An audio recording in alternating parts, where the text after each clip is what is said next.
সম্প্রতি সামাজিক যোগাযোগ মাধ্যমে একটি ভিডিও ব্যাপকভাবে ছড়িয়ে পড়েছে। ভিডিওতে দেখা যাচ্ছে একজন ব্যক্তি অফিসের চেয়ারে বসে হাঁ করে চোখ ভিন্ন দিকে তাকিয়ে আছেন। তার সামনে অনেক মানুষ দাঁড়িয়ে রয়েছে। ভিডিওতে আরও লক্ষ্য করা যায় একজন ব্যক্তি ওই অফিসে বসা ব্যক্তির আঙুলে চাপ দিয়ে কাগজে কিছু চিহ্ন বা স্বাক্ষর নিচ্ছেন। ভিডিওটি ছড়িয়ে পড়ার পর অনেকেই মন্তব্য করেছেন, অনেকেই লিখেছেন, এক পরিবারে বাবা মারা গেলেও শোকের চেয়ে সম্পত্তি ভাগ বাটোয়ারার চিন্তাই বড় হয়ে দাঁড়িয়েছে।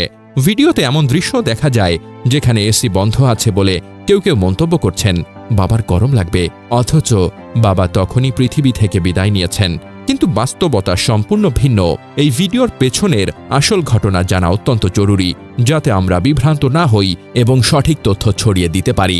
যিনি ভিডিওতে অফিসের চেয়ারে বসে আছেন তিনি আসলে একজন কোম্পানির মালিক। তিনি শারীরিকভাবে অসুস্থ এবং মুমূর্ষু অবস্থায় রয়েছেন, তবুও তিনি নিয়মিত অফিসে যাতায়াত করেন এবং তার কোম্পানির কার্যক্রম চালিয়ে রাখতে নিজের দায়িত্ব পালন করছেন।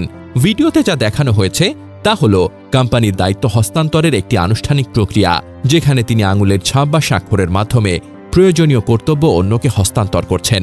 এটি কোনোভাবেই মৃত ব্যক্তির সম্পত্তি ভাগ বাটোয়ারার ঘটনা নয়। গতকাল এই ভিডিওটি বিভিন্ন পেজে ছড়িয়ে পড়েছে এবং অনেকেই তা ভুলভাবে ব্যাখ্যা করেছেন। অনেকে মনে করেছেন এটি কোনো পারিবারিক বিরোধ বা সম্পত্তি সংক্রান্ত ঝামেলা, কিন্তু বাস্তবতা হল ভিডিওতে দেখানো সকল কর্মকাণ্ড হল ব্যবসায়িক এবং পেশাদার দায়িত্ব পালন। একজন সুস্থ ব্যক্তি এই দায়িত্ব সহজে পালন করতে পারত, কিন্তু তিনি মুমূর্ষু অবস্থায়ও এই দায়িত্ব অব্যাহত রেখেছেন। বিষয়টি নিয়ে 212 পেজ থেকে বলা হয়েছে, গতকাল একটা ভিডিও বিভিন্ন পেজে সব জায়গায় ছড়িয়ে পড়ে। ভিডিওতে ঘটনা ছিল ঠিক এমন, মৃত্যুর পর পিতা থেকে টিপ স্বাক্ষরের মাধ্যমে সন্তানেরা সম্পত্তি ভাগ করে নিচ্ছে। কিন্তু ভিডিওতে আমরা যেমন দেখছি আসল ঘটনা তেমনটি নয়। মূলত লোকটি একটা কোম্পানির মালিক এবং শারীরিকভাবে অসুস্থ। তিনি এই মুমূর্ষু অবস্থায়ও অফিসে যাওয়া আসা করেন, যার ফলে তিনি তার কোম্পানির কার্যকলাপ চলমান রাখার জন্য টিপ স্বাক্ষরের মাধ্যমে অন্য কাউকে হস্তান্তর করে। এটা হচ্ছে মূল বিষয়, যা আমি ইনবক্স কমেন্ট মিলিয়ে তার আশপাশের মানুষজনের কাছ থেকে জানতে পারলাম। সুতরাং এই ভিডিওটি সামনে আসলে বিভ্রান্ত হবেন না। আমাকে এক ভাই এই ভিডিওটি এক পেজ থেকে দিয়েছে শেয়ার করার জন্য, তদ্রূপ আমি শেয়ার দেই, আর এই ভিডিওটি শেয়ারের ফলে আসল সত্যতা জানতে পাই। তা না হলে হয়তো জানতে পারতাম না। জানার পর ভিডিওটি সাথে সাথে ডিলিট করে দেই। তারপরও আমি আন্তরিকভাবে দুঃখ জ্ঞাপন করছি। তাই একজন সুনাগরিক হিসেবে সত্যতা জানার পর আমার উচিত আপনাদের সতর্ক এবং সচেতন করা, বিভ্রান্ত না করা। পাশাপাশি এই ভিডিওটা আপনারা অন্য কোনো আইডি কিংবা পেজে দেখে থাকলে তৎক্ষণাৎ সতর্ক করিয়েন এবং আসল ঘটনা ব্যাখ্যা করিয়েন।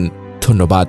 এই ঘটনা আমাদের সামাজিক মাধ্যমের দায়িত্বশীল ব্যবহার সম্পর্কে একটা গুরুত্বপূর্ণ শিক্ষা দেয়। আমরা প্রায়শই তাৎক্ষণিক প্রতিক্রিয়া দেখাই এবং তথ্য যাচাই না করেই শেয়ার করে ফেলি, কিন্তু এই ধরনের ভুল তথ্য ছড়িয়ে পড়লে তা ব্যক্তি, পরিবার এবং সমাজের ওপর নেতিবাচক প্রভাব ফেলে। আমাদের প্রত্যেকেরই দায়িত্ব হল সত্যতার পক্ষে দাঁড়ানো এবং বিভ্রান্তি রোধ করা। এই ভিডিওটি আমাদের সামনে এসেছে বলেই আমরা এর আসল সত্যতা জানতে পেরেছি। তাই আসুন আমরা সবাই মিলে এই ঘটনা থেকে শিক্ষা নেই।